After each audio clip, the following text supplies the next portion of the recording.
क्योंकि मनुष्य परमेश्वर में विश्वास करता है, इसलिए उसे परमेश्वर के पद चिन्हों का कदम दर कदम निकट से अनुसरण करना चाहिए और उसे जहाँ कहीं मेमना जाता है उसका अनुसरण करना चाहिए।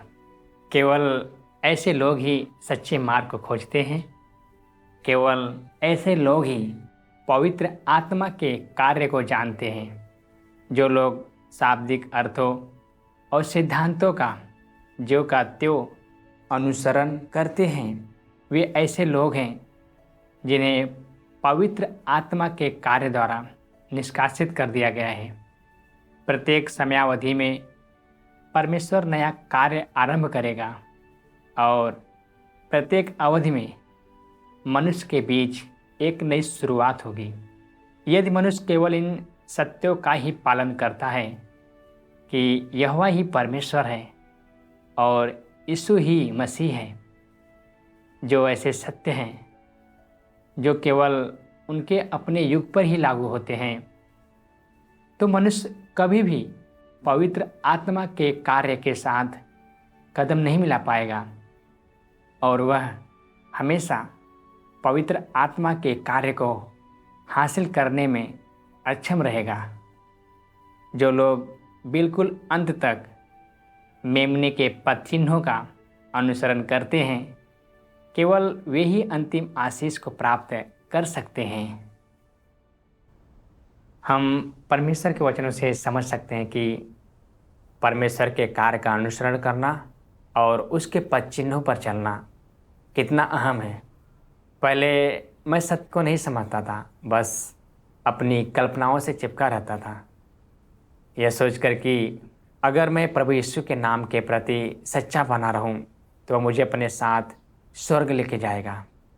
इसलिए मैंने सर्वशक्तिमान परमेश्वर के अंत के दिनों के न्याय कार्य को नहीं खोजा और प्रभु का स्वागत करने का मौका मैं गंवाने ही वाला था।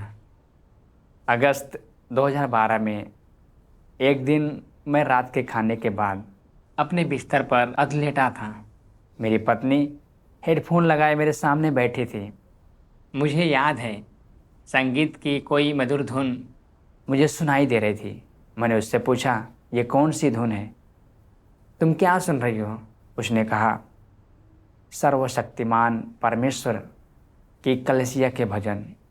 मैंने तुरंत सीधे बैठकर ऊंची आवाज़ में पूछा, क्या कहा? सर्वशक्तिमान परमेश्वर? क्या तुमने प्रभु यीशु को धोखा दे दिया? उसने सख्त लहजे में तुरंत जवाब दिया, तुम्हें नहीं मालूम तुम क्या बोल रहे हो। प्रभु यीशु वापस लौट आया है। उसने राज के युग की शुरुआत की है और अनुग्रह के युग का अंत किया है। सर्वशक्तिमान परमेश्वर लौट कर आया प्रभु यीशु है। इसलिए मैं प्रभु को धोखा नहीं दे रही हूँ, बल्कि मेमने के पद चिन्हों पर चल रही हूँ। जैसा कि बाइबल में कहा गया है, ये वे ही हैं कि जहाँ कहीं मेमना जाता है वे उसके पीछे हो लेते हैं। जरा सोचो, जब प्रभु यीशु ने प्रकट होकर कार्य किया तो बहुत से लोगों ने धार्मिक स्थल को छोड़कर उसके कार्य को स्वीकार कर लिया। क्या तुम कहोगे कि उन लोगों ने यहोवा परमेश्वर को धोखा दे दिया? उन लोगों ने यहोवा परमेश्वर को धोखा नहीं दिया, बल्कि वे परमेश्वर के पद चिन्हों के साथ चले और प्रभु ने उन सब को बचाया। दरअसल मुख्य पादरी, शास्त्री और फरीसी ही यह सोचकर कि वे यहोवा परमेश्वर के प्रति निष्ठावान हैं, बाइबल की व्यवस्थाओं से चिपके हुए थे, प्रभु यीशु की निंदा कर रहे थे और आखिर वे परमेश्वर से दंडित और अभिशप्त हुए। क्या तुम्हें इस बारे में वाकई नहीं मालूम? उस पल मुझे कुछ नहीं सोचा कि उसका खंडन कैसे करूं। इसलिए मैंने बस इतना ही कहा, प्रभु ने हमें आशीष दिया है, चाहे जो हो, हमें उसके नाम और मार्ग के प्रति सच्चा रहना चाहिए। हम कृतज्ञ नहीं हो सकते। फिर मैं आग बबूला होकर झटके से बाहर निकल गया। इस घटना के बारे में मैंने अपनी बेटी को बता दिया ताकि अपनी पत्नी को रोक सकूं। उसने मेरी तरफदारी की। उसी दिन बाद में जब मेरी पत्नी एक सभा में गई तो मेरी बेटी तमाशा खड़ा करने के लिए वहाँ पहुँच गई। काम के बाद मुझे इस बारे में पता चला।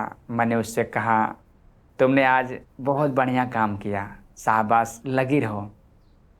हर रोज़ जब मैं काम पर जाऊं तो अपनी मॉम पर नज़र रखो। हमें उसे प्रभु यीशु का अनुसरण करने की तरफ वापस लाने का कोई रास्ता ढूंढना होगा। लेकिन कुछ दिन बाद हमारी बेटी स्कूल वापस चली गई, इस डर से कि मेरी पत्नी और ज़्यादा स्वभाव में जाएगी। मैंने अपने 10 साल के बेटे को मनाया कि वह उस पर नज़र रखें, देखे कि कहीं वो स्वभाव में गई तो नहीं। हर दिन मेरे काम से लौटने पर वो मुझे बताता कि वो कहाँ गई थी। यह सुनकर कि वो काम पर गई थी, मुझे थोड़ा सुकून महसूस होने लगा। लेकिन कुछ अजीब चीज़ें हो रही थी। अब उसने महजोंग खेलना छोड़ दिया था। इसके बजाय वह घर साफ करने लगी थी, खेत का काम भी वह निपटा रही थी। मैं उलझन में था। वह हमेशा महजोंग खेला करती थी, घर के काम काज के सुध नहीं लेती थी। मैं उसे खेल बंद करने को प्रेरित नहीं कर सका। वह प्रभु के सामने प्रार्थना करती, अपराध स्वीकार करती, लेकिन कभी बदली नहीं। तो आखिर वह क्यों बदल गई, मैं समझ नहीं पाया। एक रात मेरी नींद खुली तो मैंने पर्दे पर रोशनी की पट्टी देखी। मैं हैरान था कि ये रोशनी कहाँ से आ रही है। मैंने देखा कि यह मेरी पत्नी के कंबल के अंदर से आ रही है। मैंने हैरत में सोचा, आखिर वह कर क्या रही है। मैं सावधानी से बिस्तर से उतरकर दबे पांव बिस्तर के दूसरी तरफ गया और बिस्तर के नीचे झांका तो वह फ्लैश लाइट की रोशनी में एक किताब पढ़ रही थी। मुझे लगा वह अभी भी सर्वशक्तिमान परमेश्वर में विश्वास रखती है। अभी भी वह किताब पढ़ रही है। आखिर उसमें ऐसा क्या है जो वह इस तरह से पढ़ रही है। मेरे विरोध करने के बावजूद वह विश्वास रखने पर क्यों डटी हुई है, मैं इस बात को समझ नहीं पाया। मैंने फिर सोचा कि उसे महजंग खेलना इतना अच्छा लगता है कि वह घर के काम काज के सुध नहीं लेती। मैं हैरान था, आखिर हुआ क्या है, क्या उस किताब ने उसे बदल दिया है। फिर मैंने सोचा, हाँ वही है, मुझे पता लगाना होगा कि उसमें वास्तव में क्या लिखा हुआ है। एक दिन जब मेरी पत्नी सुबह के नाश्ते के बाद बाहर गई तो मैंने उस किताब के बारे में सोचा। हर एक दराज खंगाला, हर एक चीज टटोल डाली, लेकिन किताब हाथ नहीं लगी। मैंने फिर अंदाज़ा लगाया कि शायद उसने कपड़ों की तहों में छिपा कर रखी होगी, और यकीनन इसी तरह मैं वो किताब ढूंढ पाया और बाहर निकाल कर देखा तो मोटे गत्ते वाली किताब थी। वचन देह में प्रकट होता है। किताब खोले तो उसके एक अध्याय ने मेरा ध्यान खींचा। परमेश्वर संपूर्ण मानव जात के भाग्य का नियंता है। मैंने शुरू से आखिर तक उसे पूरा पढ़ डाला और उसका एक अंश वाकई मेरे दिल को छू गया। मैं सभी राष्ट्रों, सभी देशों और यहाँ तक कि सभी उद्योगों के लोगों से विनती करता हूँ कि परमेश्वर की वाणी को सुने, परमेश्वर के कार्य को देखें और मानव जाति के भाग्य पर ध्यान दें, ताकि परमेश्वर को सर्वाधिक पवित्र, सर्वाधिक सम्माननीय मानव जात के बीच आराधना का सर्वोच्च और एकमात्र लक्ष्य बनाए और संपूर्ण मानव जात को परमेश्वर के आशीष के अधीन जीने की अनुमति दे। ठीक उसी तरह से जैसे अब्राहम के वंशज यहोवा की प्रतिज्ञाओं के अधीन रहे थे, और ठीक उसी तरह से जैसे आदम और हवा, जिन्हें परमेश्वर ने सबसे पहले बनाया था, अदन के बगीचे में रहे थे। परमेश्वर का कार्य एक जबरदस्त लहर के समान उमड़ता है। उसे कोई नहीं रोक सकता और कोई भी उसके प्रयाण को बाधित नहीं कर सकता।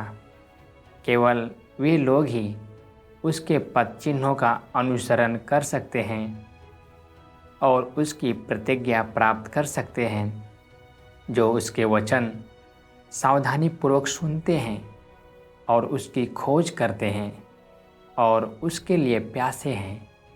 जो ऐसा नहीं करते वे जबरदस्त आपदा और उचित दंड के भागी होंगे। मैंने सोचा ये वचन बहुत शक्तिशाली है, कोई भी इंसान ये वचन नहीं बोल सकता। क्या ये वचन पवित्र आत्मा के हैं? मेरी पत्नी ने कहा कि सर्वशक्तिमान परमेश्वर लौट कर आया प्रभु यीशु है। उसमें आस्था रखने का अर्थ है मेमने के पच्चीनों पर चलना। अगर यह सच है तो उसके आड़े आना यानी परमेश्वर का विरोध करना होगा। ऐसा करने से क्या मैं ठीक फरीसियों जैसा नहीं हो जाऊंगा? फरीसी व्यवस्थाओं नियमों से चिपके रहकर प्रभु यीशु को स्वीकार नहीं करते थे। उन्होंने पागलों की तरह उसकी निंदा की। आखिरकार उसके सूली पर चढ़ाए जाने में उनका हाथ था और परमेश्वर ने उन सबको श्राप दिया। मैंने सोचा अगर सर्वशक्तिमान परमेश्वर वाकई लौटकर आया हुआ प्रभु है तो क्या मैं परमेश्वर के नए कार्य का विरोध करके पाप नहीं करूँगा? इसके परिणामों की कल्पना भी नहीं की जा सकती। मुझे किताब में लिखा हुआ एक वचन याद आया, केवल वे लोग ही उसके पद चिन्हों का अनुसरण कर सकते हैं और उसकी प्रतिज्ञा प्राप्त कर सकते हैं, जो उसके वचन सावधानीपूर्वक सुनते हैं और उसकी खोज करते हैं और उसके लिए प्यासे हैं। मैंने सोचा मैं आंखें मूंद कर सर्वशक्तिमान परमेश्वर के कार्य की आलोचना नहीं कर सकता। मुझे इस किताब को ध्यान से पढ़कर उस पर गौर करना चाहिए। उस वक्त से जब कभी मेरी पत्नी घर पर नहीं होती तो मैं वचन देह में प्रकट होता है को पढ़ता। एक बार जब उसने मुझे बताया कि उसे ज़्यादा देर तक काम करना है तो मैं अपना काम जल्दी निपटा कर जल्दी से बाइक पर घर लौट आया ताकि मुझे किताब पढ़ने के लिए ज़्यादा वक्त मिल सके। फिर मैंने यह अंश देखा, मेरी संपूर्ण प्रबंधन योजना 6000 वर्षीय प्रबंधन योजना के 3 चरण या 3 युग है। आरंभ में व्यवस्था का युग, अनुग्रह का युग जो छुटकारे का युग भी है, और अंत के दिनों का राज्य का युग। इन तीनों युगों में मेरे कार्य की विषय वस्तु प्रत्येक युग के स्वरूप के अनुसार अलग अलग है, परंतु प्रत्येक चरण में यह कार्य मनुष्य की आवश्यकताओं के अनुरूप है, या ज़्यादा सटीक रूप में यह शैतान द्वारा उस युद्ध में चली जाने वाली चालों के अनुसार किया जाता है जो मैं उससे लड़ रहा हूँ। मेरे कार्य का उद्देश्य शैतान को हराना, अपनी बुद्धि और सर्वशक्तिमत्ता व्यक्त करना, शैतान की सभी चालों को उजागर करना और परिणाम स्वरूप समस्त मानव जाति को बचाना है जो शैतान के अधिकार क्षेत्र के अधीन रहती है। आज के कार्य ने अनुग्रह के युग के कार्य को आगे बढ़ाया है, अर्थात समस्त 6000 सालों की प्रबंधन योजना का कार्य आगे बढ़ा है। यद्यपि अनुग्रह का युग समाप्त हो चुका है, किंतु परमेश्वर के कार्य ने प्रगति की है। मैं क्यों बार बार कहता हूँ कि कार्य का यह चरण अनुग्रह के युग और व्यवस्था के युग पर आधारित है, क्योंकि आज का कार्य अनुग्रह के युग में किए गए कार्य की निरंतरता और व्यवस्था के युग में किए गए कार्य की प्रगति है। तीनों चरण आपस में घनिष्ठता से जुड़े हुए हैं और श्रृंखला की हर कड़ी निकटता से अगली कड़ी से जुड़ी है। मैं यह भी क्यों कहता हूँ कि कार्य का यह चरण यीशु द्वारा किए गए कार्य पर आधारित है। मान लो यह चरण यीशु द्वारा किए गए कार्य पर आधारित न होता तो फिर इस चरण में क्रूस पर चढ़ाए जाने का कार्य फिर से करना होता। और पहले किए गए छुटकारे के कार्य को फिर से करना पड़ता, यह अर्थहीन होता। इसलिए ऐसा नहीं है कि कार्य पूरी तरह समाप्त हो चुका है, बल्कि युग आगे बढ़ गया है और कार्य के स्तर को पहले से अधिक ऊंचा कर दिया गया है। यह कहा जा सकता है कि कार्य का यह चरण व्यवस्था के युग की नींव और यीशु के कार्य की चट्टान पर निर्मित है।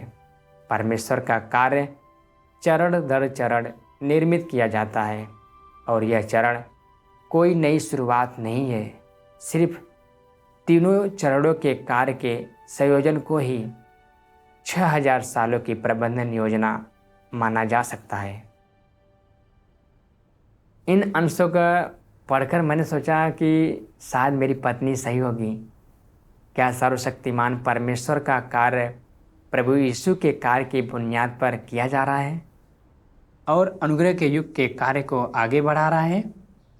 किताब ने मुझ में ज़बरदस्त उत्सुकता और चाहत जगा दी। जब भी मौका मिलता मैं चोरी छिपे किताब को पढ़ता। मैं तुम लोगों के साथ वो अंश साझा करना चाहता हूँ जो मैंने एक बार पढ़ा था। तुम सिर्फ यह जानते हो कि यीशु अंत के दिनों में उतरेगा, परंतु वास्तव में वह कैसे उतरेगा? तुम लोगों जैसा पापी जिसे परमेश्वर के द्वारा अभी अभी छुड़ाया गया है और जो परिवर्तित नहीं किया गया है या सिद्ध नहीं बनाया गया है, क्या तुम परमेश्वर के हृदय के अनुसार हो सकते हो? तुम्हारे लिए तुम जो कि अभी भी पुराने अहम वाले हो, यह सत्य है कि तुम्हें यीशु के द्वारा बचाया गया था और कि परमेश्वर द्वारा उद्धार की वजह से तुम्हें एक पापी के रूप में नहीं गिना जाता है, परंतु इससे यह साबित नहीं होता है कि तुम पाप पूर्ण नहीं हो और अशुद्ध नहीं हो। यदि तुम्हें बदला नहीं गया तो तुम संत जैसे कैसे हो सकते हो? भीतर से तुम अशुद्धता से घिरे हुए हो, स्वार्थी और कुटिल हो, मगर तब भी तुम यीशु के साथ अवतरण चाहते हो। क्या तुम इतने भाग्यशाली हो सकते हो? तुम परमेश्वर पर अपने विश्वास में एक कदम चूक गए हो। तुम्हें मात्र छुटकारा दिया गया है, परंतु परिवर्तित नहीं किया गया है। तुम्हें परमेश्वर के हृदय के अनुसार होने के लिए परमेश्वर को व्यक्तिगत रूप से तुम्हें परिवर्तित और शुद्ध करने का कार्य करना होगा। यदि तुम्हें सिर्फ छुटकारा दिया जाता है तो तुम पवित्रता को प्राप्त करने में असमर्थ होंगे। इस तरह से तुम परमेश्वर के आशीषों में साझेदारी के अयोग्य होगे, क्योंकि तुमने मनुष्य का प्रबंधन करने के परमेश्वर के कार्य के एक कदम का सुअवसर खो दिया है, जो कि परिवर्तित करने और सिद्ध बनाने का मुख्य कदम है। और इसलिए तुम एक पापी जिसे अभी अभी छुटकारा दिया गया है, परमेश्वर की विरासत को सीधे तौर पर उत्तराधिकार के रूप में पाने में असमर्थ हो। यह वचन मुझे बहुत व्यवहारिक लगा। फिर मैंने सोचा कि वर्षों की अपनी आस्था में मैं हमेशा पाप स्वीकार करने के बाद फिर से पाप करता रहता हूँ। मैं पाप करने से बच नहीं पाया हूँ। मुझे यकीन नहीं था कि मैं स्वर्ग के राज्य में प्रवेश कर सकूँगा। मैंने सोचा अगर ये सब सच हुआ तो, अगर मैं कोई कदम चूक रहा हूँ तो, अगर प्रभु के कार्य को स्वीकार करना काफ़ी न हुआ तो। मैंने जितना ज़्यादा पढ़ा उतना ही ज़्यादा मुझे लगा कि किताब में सच्चाई है, ये बनाई हुई बातें नहीं है। क्या यह वास्तव में स्वयं परमेश्वर से आया है? इस विचार ने मुझे प्रेरित किया। मैंने किताब के और अंश पढ़े। फिर मेरी पत्नी का ध्यान गया कि मैं अब सर्वशक्तिमान परमेश्वर के खिलाफ नहीं रहा। उसने मेरी पीठ पीछे पढ़ना बंद कर दिया। कभी कभार वह ज़ोर से पढ़ती ताकि मैं भी सुन सकूं। एक दिन जब मैं घर पहुंचा तो वह परमेश्वर के वचन पढ़ रही थी। मुझे देखकर वह खुशी से बोली, लीजोंग, आओ, सर्वशक्तिमान परमेश्वर के वचन पढ़ो। वचन देह में प्रकट होता है, परमेश्वर के अंत के दिनों के वचन है। पहले हम जिस सत्य को कभी नहीं समझ पाए, यह उसे प्रकाशित करता है। मैं तुम्हें कुछ वचन पढ़कर सुनाऊं। मैंने सोचा मैं भी सर्वशक्तिमान परमेश्वर के वचनों को शायद तुम्हारे जितना ही पढ़ता रहा हूँ। जब मैंने मना नहीं किया तो उसने किताब लेकर पढ़ा। यद्यपि यीशु ने मनुष्य के बीच अधिक कार्य किया, फिर भी उसने केवल समस्त मानव जाति की मुक्ति का कार्य पूरा किया और वह मनुष्य की पाप बलि बना। उसने मनुष्य को उसके समस्त भ्रष्ट स्वभाव से छुटकारा नहीं दिलाया। मनुष्य को शैतान के प्रभाव से पूरी तरह से बचाने के लिए यीशु को न केवल पाप बलि बनने और मनुष्य के पाप वहन करने की आवश्यकता थी, बल्कि मनुष्य को उसके शैतान द्वारा भ्रष्ट किए गए स्वभाव से मुक्त करने के लिए परमेश्वर को और भी बड़ा कार्य करने की आवश्यकता थी। और इसलिए अब जबकि मनुष्य को उसके पापों के लिए क्षमा कर दिया गया है, परमेश्वर मनुष्य को नए युग में ले जाने के लिए वापस देह में लौट आया है और उसने ताड़ना एवं न्याय का कार्य आरंभ कर दिया है। यह कार्य मनुष्य को एक उच्चतर क्षेत्र में ले गया है। वे सब जो परमेश्वर के प्रभुत्व के अधीन समर्पण करेंगे, उच्चतर सत्य का आनंद लेंगे और अधिक बड़े आशीष प्राप्त करेंगे। वे वास्तव में ज्योति में निवास करेंगे और सत्य मार्ग और जीवन प्राप्त करेंगे। न्याय और ताड़ना के इस कार्य के माध्यम से मनुष्य अपने भीतर के गंदे और भ्रष्ट सार को पूरी तरह से जान जाएगा और वह पूरी तरह से बदलने और स्वच्छ होने में समर्थ हो जाएगा। केवल इसी तरीके से मनुष्य परमेश्वर के सिंहासन के सामने वापस लौटने के योग्य हो सकता है। आज किया जाने वाला समस्त कार्य इसलिए है ताकि मनुष्य को स्वच्छ और परिवर्तित किया जा सके। वचन के द्वारा और न्याय ताड़ना के माध्यम से, साथ ही शुद्धिकरण के माध्यम से भी मनुष्य अपनी भ्रष्टता दूर कर सकता है और शुद्ध बनाया जा सकता है। इस चरण के कार्य को उद्धार का कार्य मानने के बजाय यह कहना कहीं अधिक उचित होगा कि यह शुद्धिकरण का कार्य है। यहोवा के कार्य से लेकर यीशु के कार्य तक और यीशु के कार्य से लेकर इस वर्तमान चरण तक, ये 3 चरण परमेश्वर के प्रबंधन के पूर्ण विस्तार को एक सतत सूत्र में पिरोते हैं और वे सब एक ही पवित्र आत्मा का कार्य है। दुनिया के सृजन से परमेश्वर हमेशा मानव जाति का प्रबंधन करता आ रहा है। वही आरंभ और अंत है, वही प्रथम और अंतिम है, और वही एक है जो युग का आरंभ करता है और वही एक है जो युग का अंत करता है। विभिन्न युगों और विभिन्न स्थानों में कार्य के 3 चरण अचूक रूप में एक ही पवित्र आत्मा का कार्य है। इन 3 चरणों को पृथक करने वाले सभी लोग परमेश्वर के विरोध में खड़े हैं। अब तुम्हारे लिए यह समझना उचित है कि प्रथम चरण से लेकर आज तक का समस्त कार्य एक ही परमेश्वर का कार्य है, एक ही पवित्र आत्मा का कार्य है। इस बारे में कोई संदेह नहीं हो सकता। मैंने अपनी पत्नी से इन वचनों को विस्तार से समझाने को कहा। वह बहुचक्का हो गई, मगर उसने मुझे बताया सर्वशक्तिमान परमेश्वर में आस्था प्रभु यीशु में आस्था है। दरअसल यहोवा प्रभु यीशु और सर्वशक्तिमान परमेश्वर एक ही परमेश्वर है। परमेश्वर अलग अलग युगों में अलग अलग कार्य करता है। व्यवस्था के युग में यहोवा परमेश्वर ने धरती पर शुरू के इंसान को जीवन जीने का रास्ता दिखाने के लिए व्यवस्थाएं जारी की, इसलिए वे जान सके कि पाप क्या होता है और परमेश्वर का गुणगान कैसे करें। लेकिन व्यवस्था का युग समाप्त होते ही और ज़्यादा पाप होने लगे।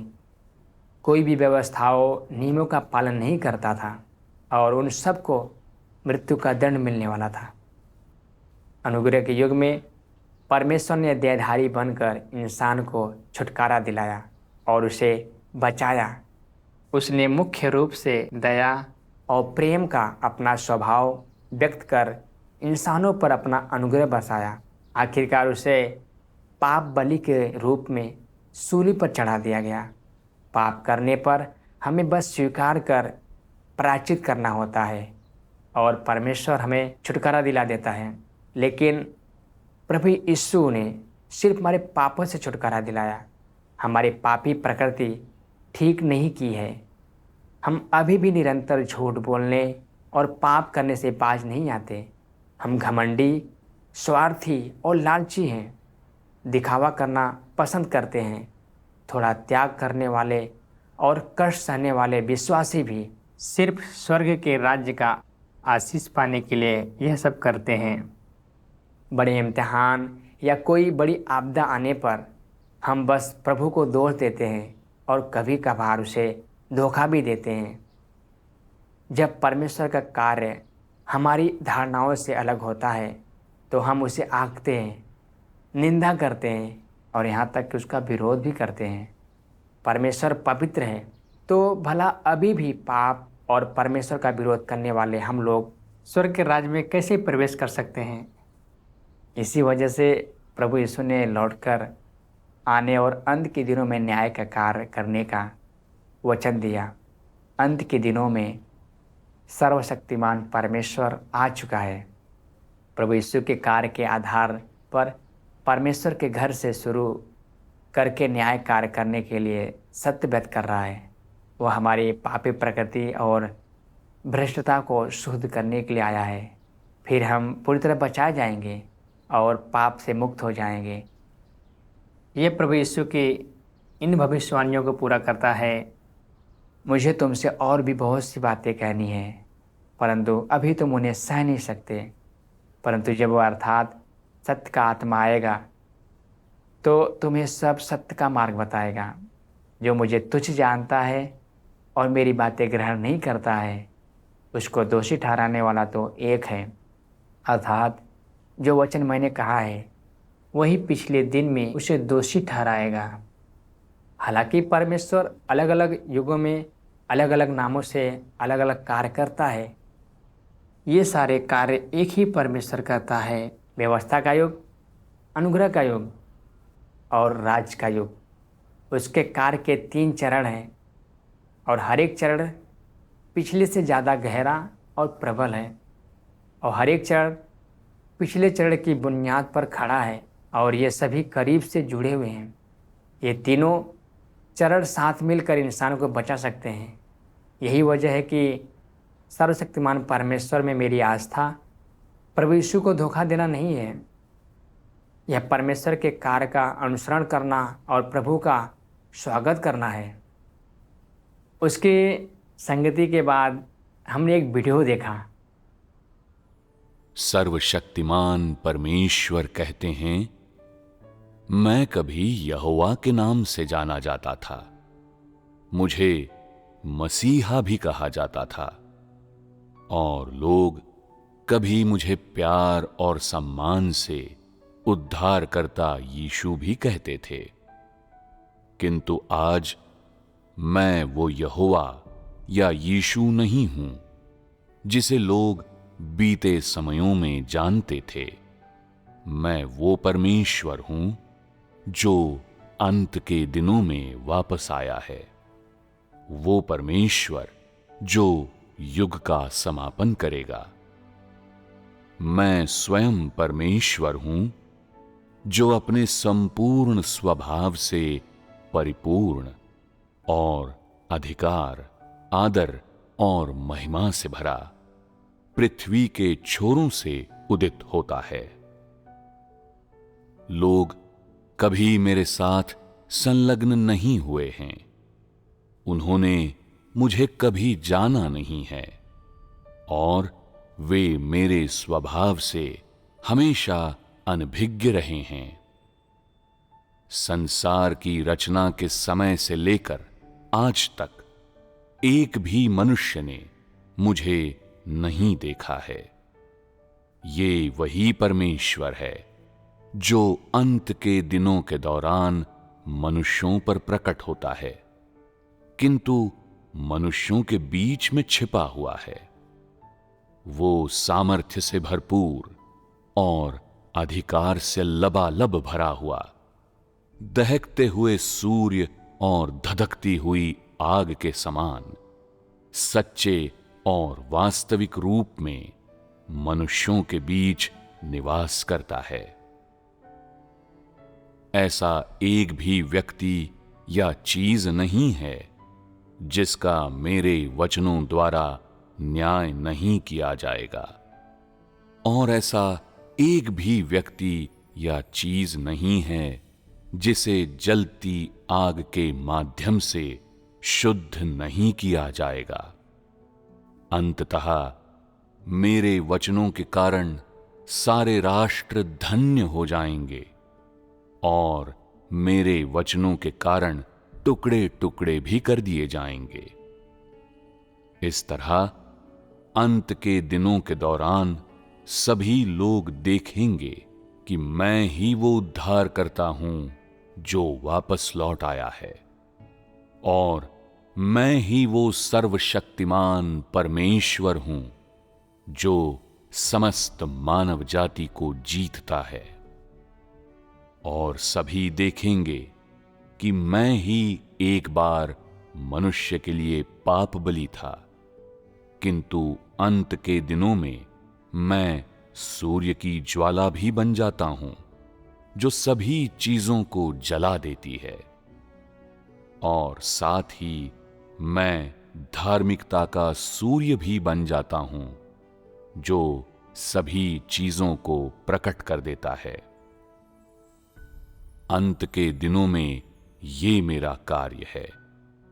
मैंने इस नाम को इसलिए अपनाया और मेरा ये स्वभाव इसलिए है ताकि सभी लोग देख सकें कि मैं एक धार्मिक परमेश्वर हूं, दहकता हुआ सूर्य हूं और धधकती हुई ज्वाला हूं, और ताकि सभी मेरी एक सच्चे परमेश्वर की आराधना कर सकें, और ताकि वे मेरे असली चेहरे को देख सकें। मैं केवल इस्राएलियों का परमेश्वर नहीं हूं, और मैं केवल छुटकारा दिलाने वाला नहीं हूं। मैं समस्त आकाश, पृथ्वी और महासागरों के सारे प्राणियों का परमेश्वर हूं। इसे देखने के बाद मेरा दिल रोशन हो गया। मैंने समझ लिया कि यह प्रभु यीशु और सर्वशक्तिमान परमेश्वर एक ही परमेश्वर है, जिसने अलग अलग युग में अलग अलग कार्य किए हैं। व्यवस्था के युग में यह परमेश्वर का कार्य व्यवस्था नियम जारी करना था। अनुग्रह के युग में प्रभु यीशु का कार्य पूरी मानव जात को छुटकारा दिलाना था, और अब अंत के दिनों में सर्वशक्तिमान परमेश्वर का कार्य सत्य के साथ इंसान का न्याय कर उसे शुद्ध करना है। हमारी ज़रूरत के मुताबिक इन 3 चरणों के साथ परमेश्वर इंसान को बचाएगा। और मैं दिल से जानता हूँ कि सर्वशक्तिमान परमेश्वर ही लौट कर आया प्रभु यीशु है। उसको स्वीकार करना ही मेमने के पद चिन्हों पर चलना है। मैं वाकई बड़े जोश में था। मैंने अपनी पत्नी से कहा, मैं समझता हूँ कि सर्वशक्तिमान परमेश्वर में आस्था रखकर तुम प्रभु यीशु को धोखा नहीं दे रही हो। मैं भी सर्वशक्तिमान परमेश्वर के वचनों को पढ़ता रहा हूँ। वह चौंक गई और उसने कहा, क्या? कब से? मुझे जरा भी भनक नहीं लगी। जवाब देने में मैंने थोड़ा वक्त लिया, फिर थोड़ा सिर झुकाकर धीरे से कहा, जब तुमने पहले पहल सर्वशक्तिमान परमेश्वर का अनुसरण किया तब मैंने सिर्फ तुम्हारे आड़े आया, बल्कि मैंने अपने बच्चों से भी तुम्हारी निगरानी करवाई। काश मैंने ऐसा न किया होता, और ऐसा करना परमेश्वर का विरोध करना और उसके खिलाफ जाना था। लेकिन परमेश्वर कृपालु है, वह मुझे अपने वचन की ओर ले जा रहा था। अब मुझे पूरा यकीन है कि सर्वशक्तिमान परमेश्वर लौट कर आया प्रभु यीशु है, और वही है जिसकी हम प्रतीक्षा कर रहे थे।